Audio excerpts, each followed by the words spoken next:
Hey everybody. So what I wanted to do is actually give myself 5 minutes to talk to you just a little bit about what we've covered in physics so far um, on this first day of class. And so what that means is that we'll be starting covering the basic equations, some basic concepts, and some ideas that might be useful to you as you kind of go through and take a look at what we're doing in the notes and in class.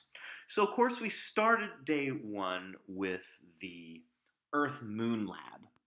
And if you remember, um, we got a little cutout Earth, a little cutout Moon, and we did a little calculation where we realized that this is Earth. It's a very bad drawing, I realize, and this is the Moon. We got that the distance from the Earth to the Moon was 30 Earths apart. And of course, the point of this lab was length means taking something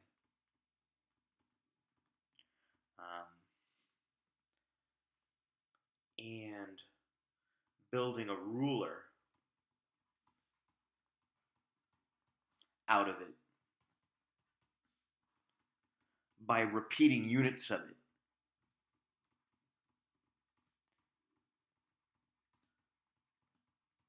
To measure distance, right? Which is fine. That's totally fine. And so what we kind of established was that in physics, we're going to be working with either meters or centimeters, which is totally, neither here nor there. But in physics, we use those things because, well, we got meter sticks and it goes from 0 to 100 centimeters. And it's just a lot easier to use in inches. So let's talk briefly about what we did with the buggy lab. So we had a little buggy, right? We ran it forward and we ran it backwards.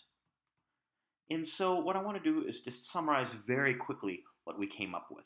So we came up with position graphs for each, and this is what we established. I can start the buggy going forward, and its position graph looks like this. I can start it going backwards. And thanks, Miss Mitchell. Okay. What we came up with were three main ideas. First of all, the slope tells us the velocity. The y-intercept is the starting point. Positive slope means forward, negative slope means backwards. And the equation that we actually worked with was x is v naught t plus x naught. This is the equation of a steady velocity buggy. And what we were able to do with this was relate it to what we do in algebra, where x corresponds to the y variable, v naught to m, t is x, and x naught is the y-intercept b. Now, a lot of us ask the question, why don't we just stick to algebra? Well, here's the problem. Y equals mx plus b is a great equation for doing algebra in general, but in physics, just because equations look like lines doesn't mean that we're simply talking about rise over run alone. Every single equation we're going to deal with this semester is absolutely going to have a real life interpretation. So I want to switch to using variables that correspond to things that we see in the real world.